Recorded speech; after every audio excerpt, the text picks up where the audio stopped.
भगवान ने कहा, तुम उन बातों पर शोक कर रहे हो जिन पर शोक करना उचित नहीं है, फिर भी तुम ज्ञान की बातें करते हो। जो ज्ञानी होते हैं वे न तो मरे हुए के लिए शोक करते हैं और न ही जीवित के लिए। शोक करना अज्ञान का लक्षण है।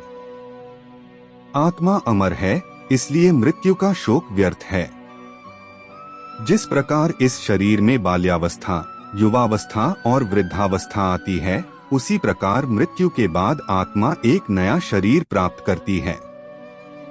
धीर पुरुष इस परिवर्तन से मोहित नहीं होता।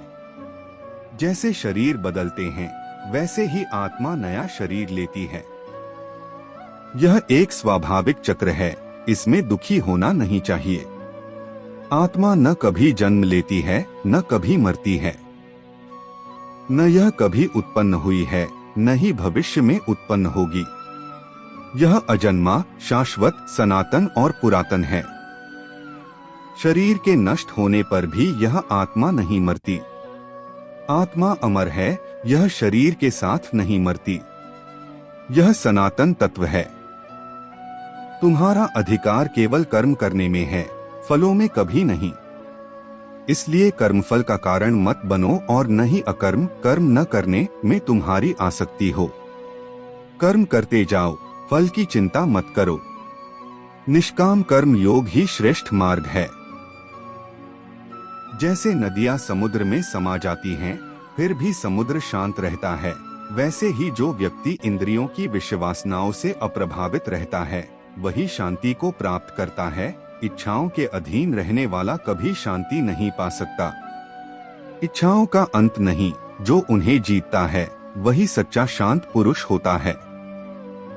आत्मा अमर है, शरीर नश्वर है। मृत्यु और जन्म शरीर के परिवर्तन मात्र हैं। कर्म करते जाओ, फल की चिंता मत करो। शांति पाने के लिए इच्छाओं से ऊपर उठना आवश्यक है। दुख सुख में सम रहना ही योग है। संजय ने कहा, उस प्रकार करुणा से अभिभूत अश्रुपूरित नेत्रों वाले और विषादित अर्जुन से भगवान मधुसूदन ने यह वाक्य कहा, हे अर्जुन, इस विषम समय में तुझे यह मोह किस कारण उत्पन्न हुआ? यह न तो श्रेष्ठ पुरुषों के योग्य है, न स्वर्ग को देने वाला है और न कीर्ति को बढ़ाने वाला है। हे पार्थ, इस नपुंसकता को मत प्राप्त हो, यह तुझसे शोभा नहीं देती। हे परंतप, हृदय की तुच्छ दुर्बलता को त्याग कर युद्ध के लिए खड़ा हो जा। धर्म के अनुसार निर्धारित कर्म कर, क्योंकि कर्म न करने की अपेक्षा कर्म करना श्रेष्ठ है।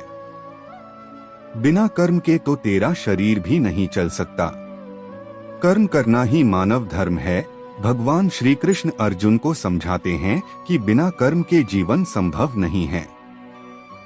फल की आसक्ति छोड़कर कर्म करो, केवल अपने कर्तव्य को निभाओ, फल की चिंता मत करो। श्रेष्ठ व्यक्ति जो करता है वही समाज अनुसरण करता है, इसलिए जो ज्ञानी है उसे आदर्श स्थापित करना चाहिए। स्वधर्म का पालन सर्वोपरि है, अपने स्वाभाविक कर्मों को करना ही सच्चा योग है। केवल ज्ञान या त्याग से मोक्ष नहीं होता, कर्म भी आवश्यक है।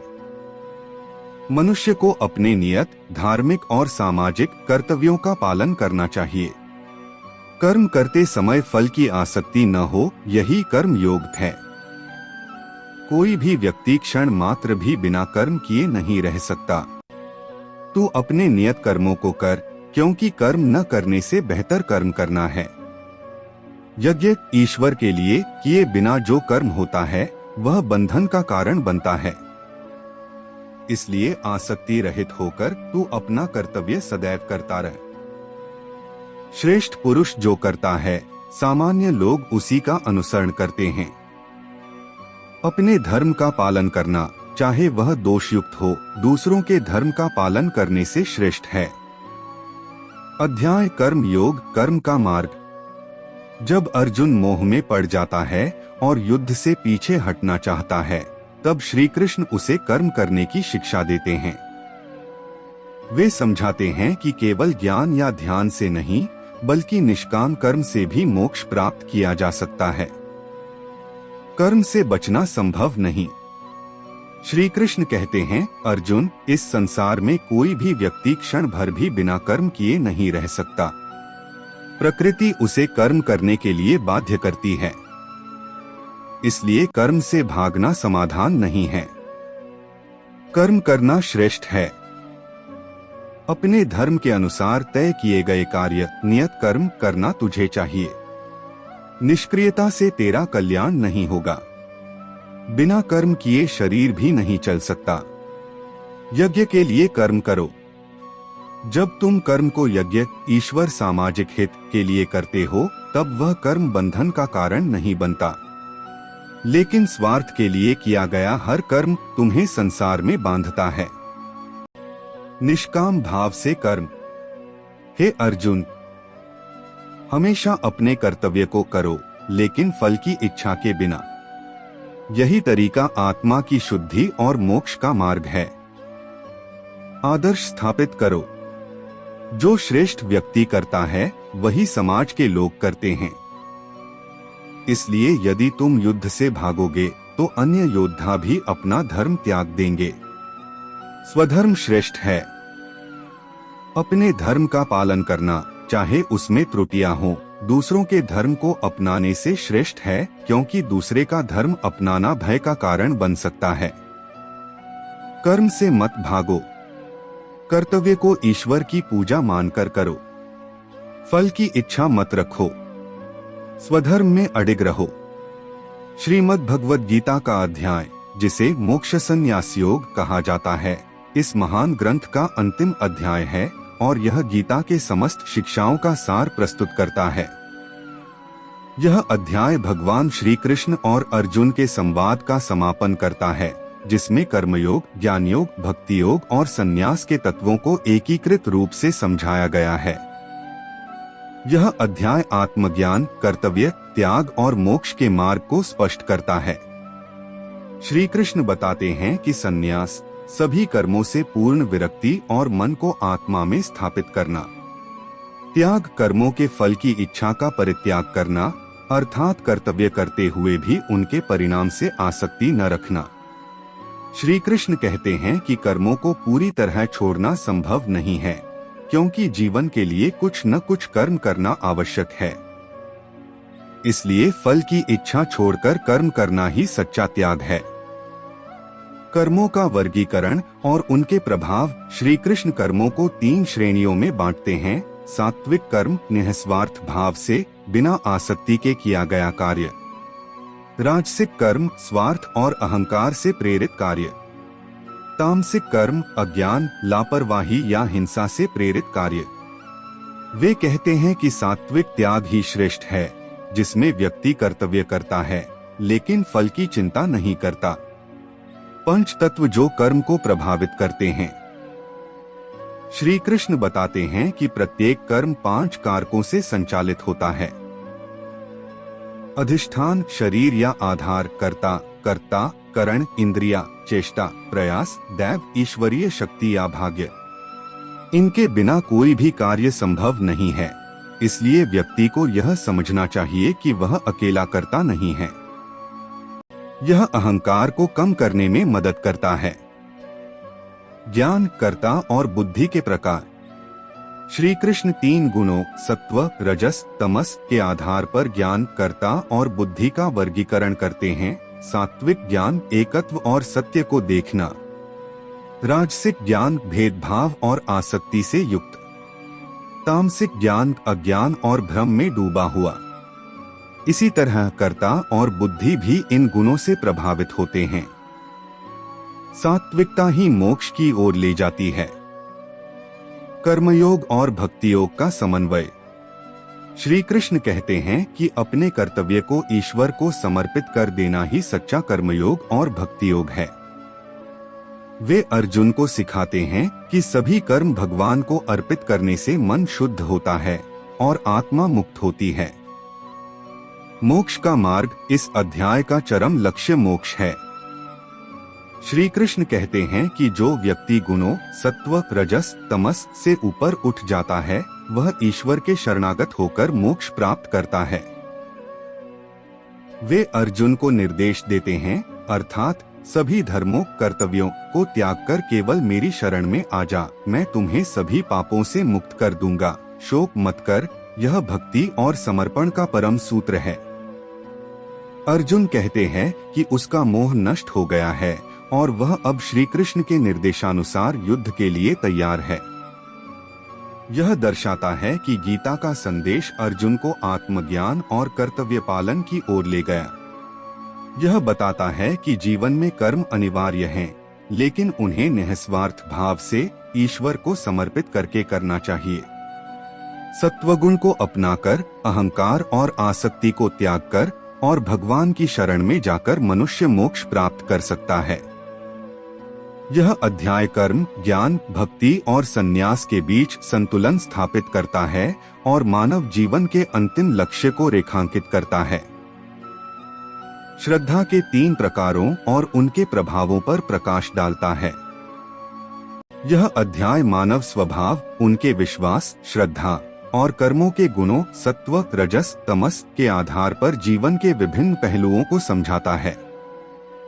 भगवान श्री कृष्ण अर्जुन को बताते हैं कि श्रद्धा ही मनुष्य के आचरण, विचार और कर्म को निर्धारित करती है और यह श्रद्धा उसके स्वाभाविक गुणों से उत्पन्न होती है। आइए इस अध्याय के सार को विस्तार से समझें।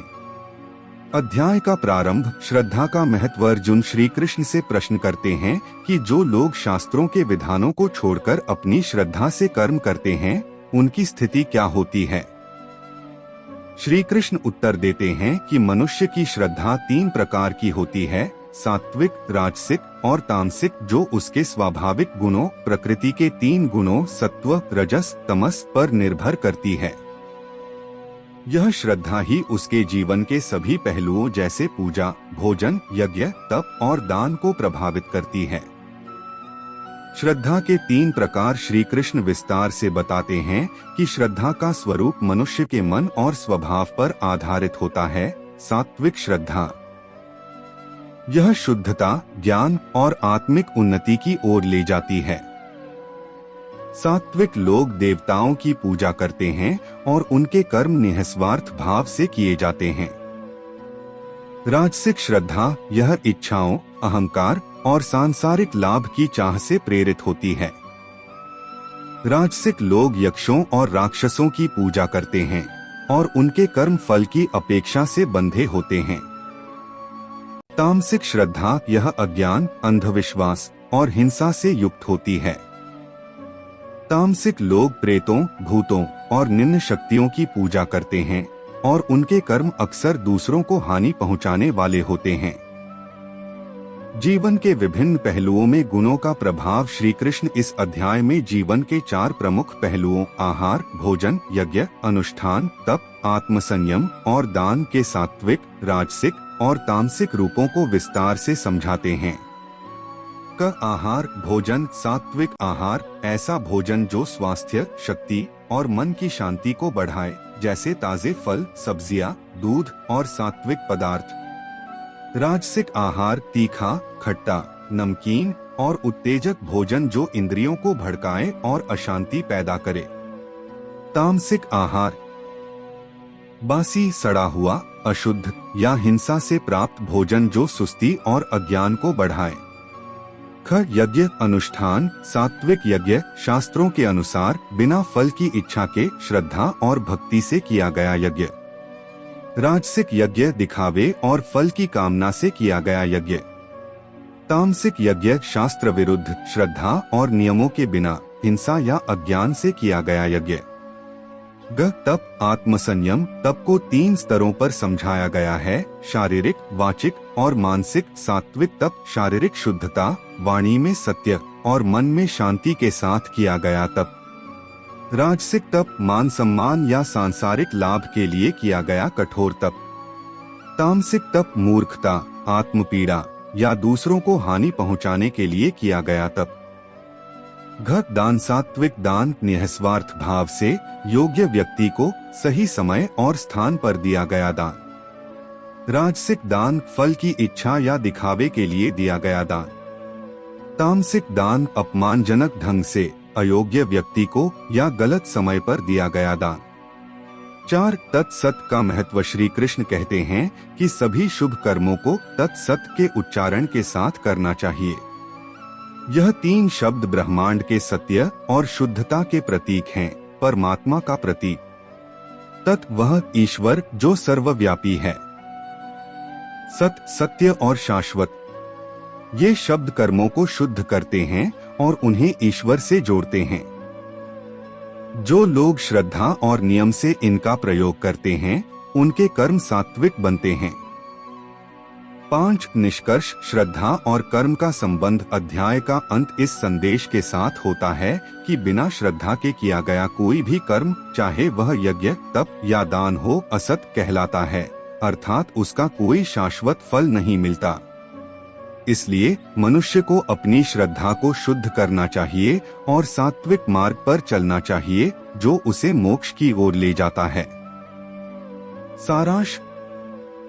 17वां अध्याय यह सिखाता है कि मनुष्य का हर कार्य उसकी श्रद्धा और स्वभाव से प्रभावित होता है।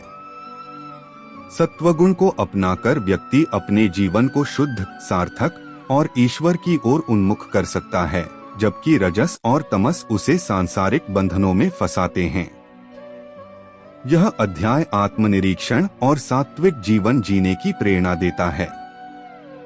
महाभारत के युद्ध से पहले अर्जुन डगमगा गया था, शरीर कांप रहा था, मन भ्रमित था। तभी श्री कृष्ण ने मुस्कुराकर कहा, अर्जुन, तू जिसे देख नहीं पाता वो मैं हर जगह हूं।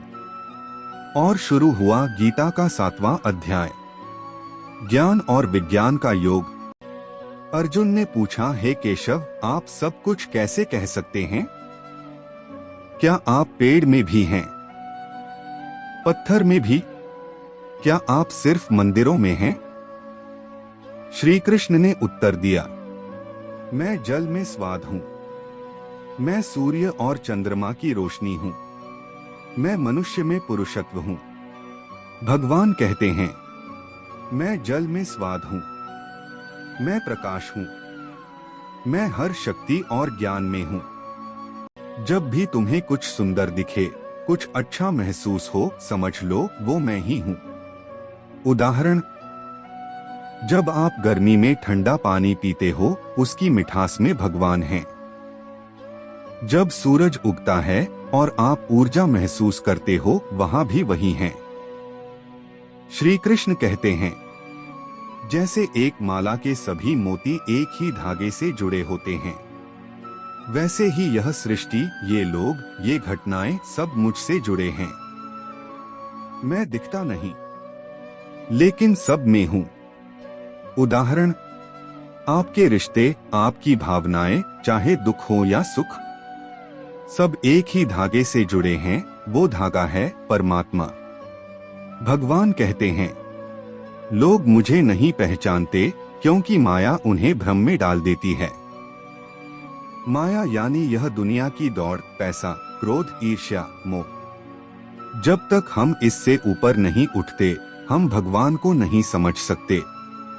उदाहरण, जैसे गंदे शीशे से सूरज को नहीं देखा जा सकता, वैसे ही माया से ढके मन से भगवान नहीं देखे जा सकते।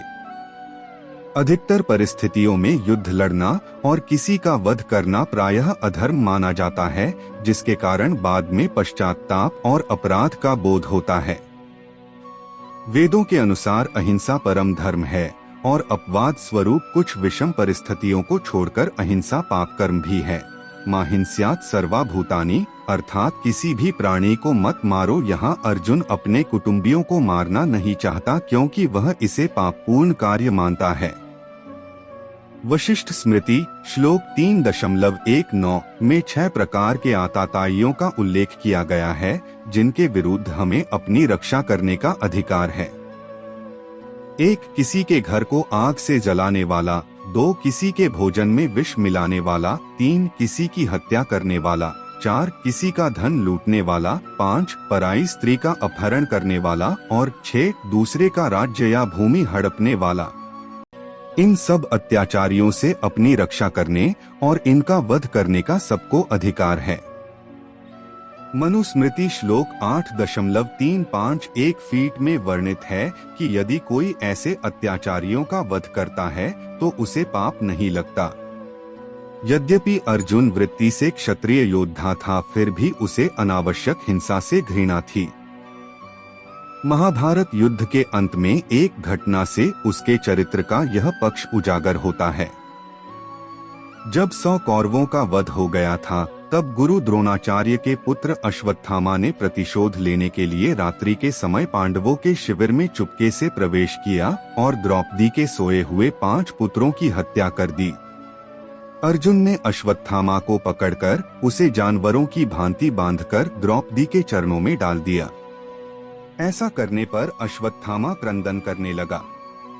फिर भी पुत्रों की मृत्यु से शोकाकुल कोमल हृदया और क्षमाशीलता के गुण से परिपूर्ण द्रौपदी ने कहा कि जो भी हो, अश्वत्थामा उनका गुरु पुत्र है, इसलिए उसे क्षमा कर देना चाहिए। दूसरी ओर भीम अश्वत्थामा का तत्काल वध कर देना चाहता था। दुविधा में फंसे अर्जुन ने जब इसके समाधान के लिए भगवान श्री कृष्ण की ओर देखा, तब उन्होंने ये वचन कहे, यदि आदरणीय श्रेष्ठ ब्राह्मण अस्थायी रूप से धर्म पथ से च्युत हो जाता है तब भी वह क्षमा योग्य है, किंतु जो मनुष्य घातक हथियार से किसी की हत्या करता है तब उसे अवश्य दंड देना चाहिए। अर्जुन श्री कृष्ण के अनेकार्थक संकेत को समझ गया। उसने अश्वत्थामा को मारने की बजाय उसके सिर के पीछे की चुटिया को काट दिया और उसके मस्तक से मणि निकाल ली और अपने शिविर से बाहर भगा दिया। अर्जुन स्वभावतः यथासंभव हिंसा से दूर रहना चाहता है। इस विशेष दुखद परिस्थिति में भी वह कहता है कि वह जानता है कि अपने कुटुंबियों और वृद्धजनों को मारना उचित कृत्य नहीं है।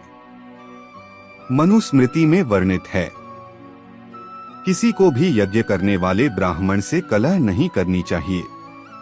कुल पुरोहित, आचार्य, मामा, अतिथि, अपने पर आश्रित बच्चों, वृद्धजनों, वैद्य और स्वजनों के साथ झगड़ा नहीं करना चाहिए। इसलिए अर्जुन ने यह निष्कर्ष निकाला कि लोभ से अभिभूत होने के कारण कौरव शायद धर्म पथ से डिग गए हैं और अपना विवेक खो बैठे हैं। फिर जब हमारा पापजन्य कोई मनोरथ ही नहीं है, तब हम ऐसे घिनौने कृत्य में क्यों संलिप्त हो।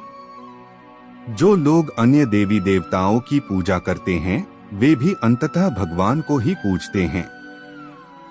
जो भक्त जिस देवता को श्रद्धा से पूजता है, मैं उसकी श्रद्धा को स्थिर करता हूँ और उसी के द्वारा उसे फल भी मैं ही देता हूँ।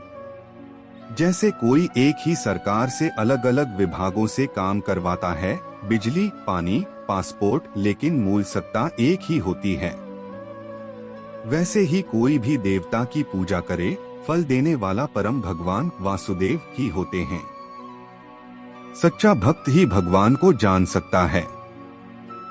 ज्ञानी भक्त सबसे श्रेष्ठ होता है, वह भगवान को प्रिय होता है और भगवान भी उसे अत्यंत प्रिय मानते हैं।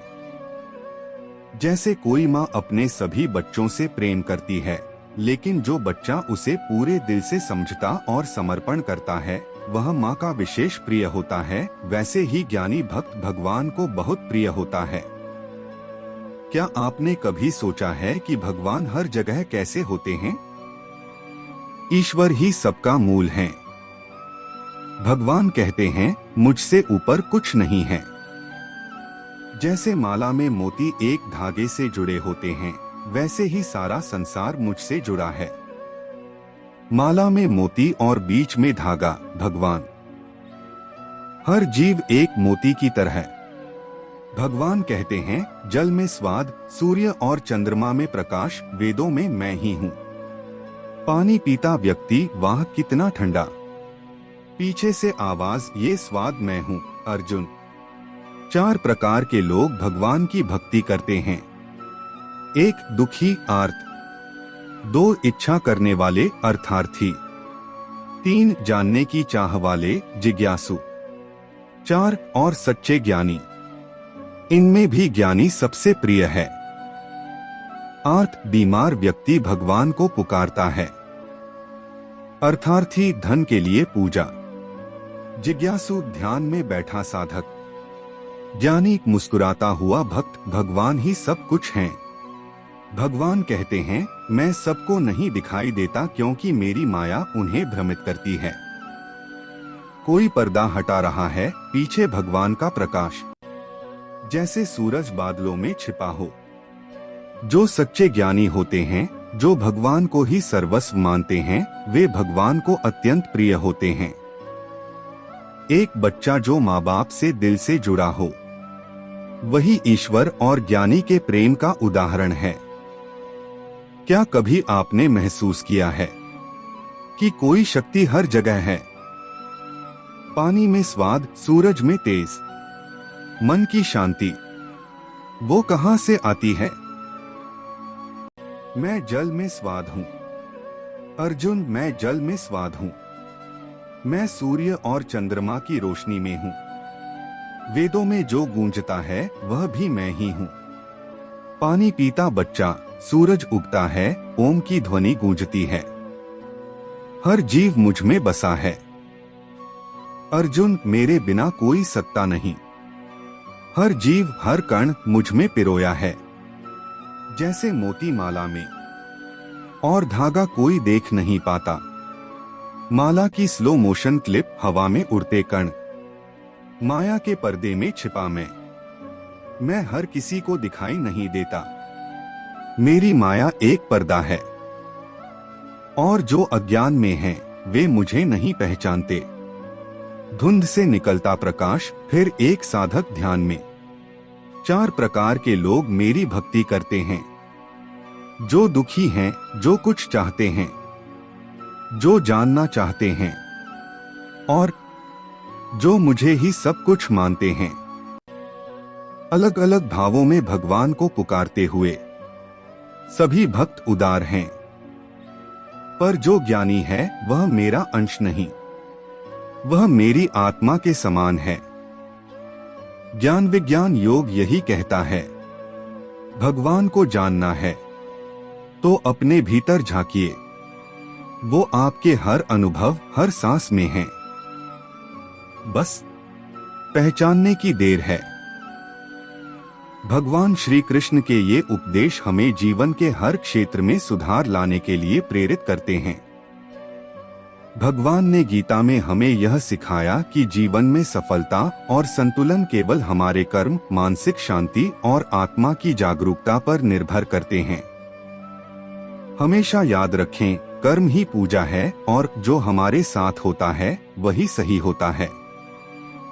अगर आपको आज का वीडियो पसंद आया हो तो कृपया इसे लाइक और शेयर करें और हमारे चैनल को सब्सक्राइब करना न भूलें ताकि आप हमारे अगले वीडियो से भी जुड़ सकें। आपका जीवन खुशहाल और शांतिपूर्ण हो।